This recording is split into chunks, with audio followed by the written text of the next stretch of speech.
Why does your four-wheeled buddy seem to have a knack for shedding value fast? Yeah, we're talking about that mysterious phenomenon called depreciation. So, you finally get your hands on the shiny new car of your dreams, right? You roll out of the dealership feeling like $1,000,000. But guess what? That $1,000,000 are taking a nosedive as soon as your tires hit the pavement. Turns out the car world is a bit like a roller coaster ride.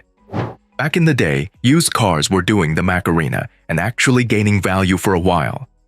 Life threw a curveball in 2020, and suddenly the car market did a triple backflip. Used cars, which were once the rock stars of appreciation, started behaving like regular depreciating divas. A lot of us finance our car dreams.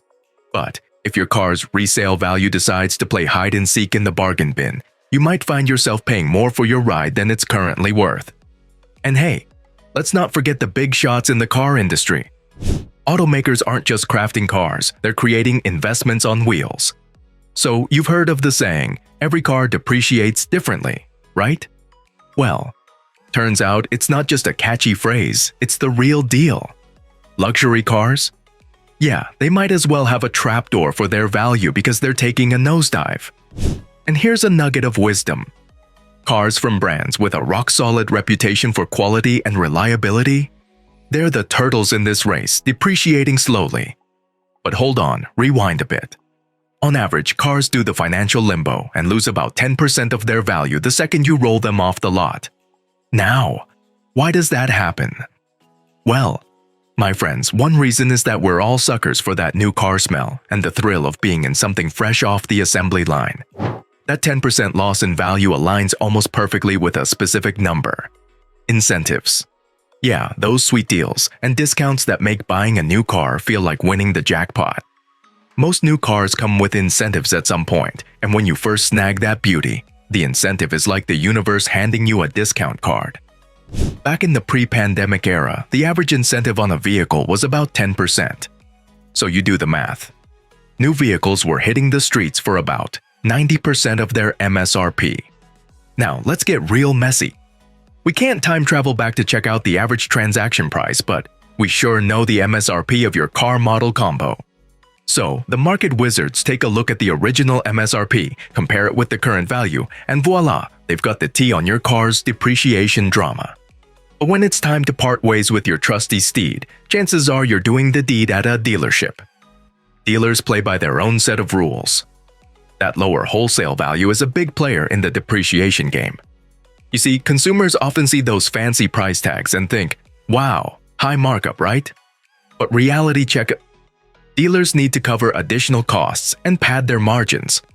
So, when your car goes from retail royalty to wholesale warrior, there's a dip in value. George Akerlof wins a Nobel Prize for his brainchild, the market for lemons. No, we're not talking about the fruit, we're talking about the term used in the car world.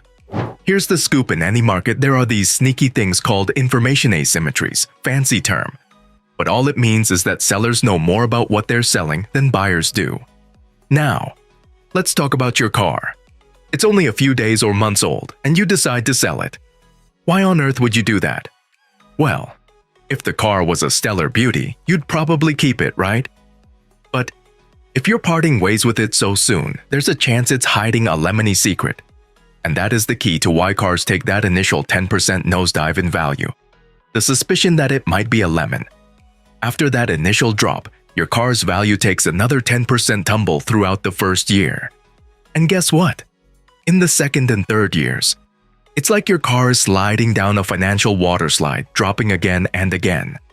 In normal times, the steady influx of new cars hitting the streets year after year is enough to send any individual car's value on a downward spiral. 3 years isn't just a random milestone, it's the sweet spot for the used car market. Why, you ask? Well, because that's the typical duration for a lease, and leased vehicles become a treasure trove for the used car scene. But of course, there are always exceptions to the rule. Exotic cars, collector's editions, limited-run marvels. These aren't your average daily drivers. Nope, they're the VIPs of the automotive kingdom. The unique thing about them? They don't follow the traditional depreciation script. Some of these gems don't just retain their value, they go ahead and appreciate. Yes, you heard that right. they become more valuable over time. Imagine buying a car, falling in love with it, and selling it for a profit. It's like turning your driveway into a gold mine. But not everyone is a fan of this appreciation party. Tesla, for instance, pulled out the big guns in their user agreement to prevent reselling the Cybertruck for a whole year. They even threatened to sue resellers for a whopping $50,000. It's like they're the bouncers at the car resale club, ensuring only the chosen ones get in. And this wasn't just Tesla playing hardball. Ford got into the ring too. They sued wrestler and actor John Cena for flipping his Ford GT less than a year after buying it. Legal battles in the car world, who knew? Now let's rewind the clock to the pandemic era. As people shied away from public transport and flying, the demand for used cars shot through the roof. A $10,000 used car? Hold on to your steering wheel. By the end of the year, it was dancing at $13,000. People were turning into car-flipping maestros, buying, driving, and selling for profit. And oh boy, did we see a wild ride in the car market. High demand met short supply and prices skyrocketed to extremes never seen before.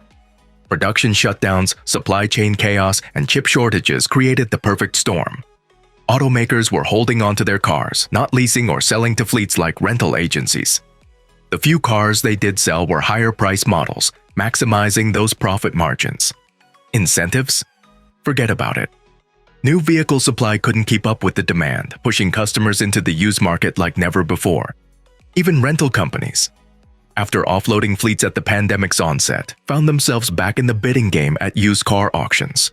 It was a wild ride, marked by two distinct periods of vehicle appreciation that left everyone in the automotive arena scratching their heads.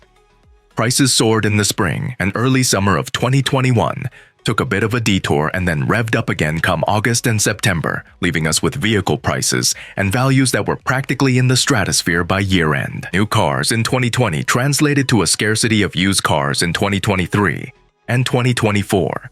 The pandemic price bump has settled, but cars are holding on to about 60% of their value after 3 years, a 10% increase from pre-pandemic times. Expect some normalcy, they say, more normal seasonality and depreciation, but the baseline for prices? Why? The raw materials and goods in the car-making mix are still hanging out at elevated levels, even with inflation coming down. Don't hold your breath for a return to lower car values. It's just not on the horizon. The Federal Reserve, in its quest to rein in inflation, decided to raise interest rates, making borrowing a bit more expensive. In the second quarter of 2023, a whopping 80% of new cars and over 30% of used ones were financed. That's a lot of numbers, but here's the kicker. The average new car price now is almost 30% higher than pre-pandemic times. New vehicle production and sales are playing catch-up, lagging about 2 million units behind the record hit in 2016. What does this mean for the average car enthusiast? Well, fewer new cars on the market translate to a cycle where the supply of used cars gets squeezed repeatedly. And hidden in this automotive tango is a silver lining, the magic of depreciation creating a pool of affordable used cars for those who can't quite swing the luxury territory of new vehicles. Comment down your thoughts below. Don't forget to hit that like and subscribe button.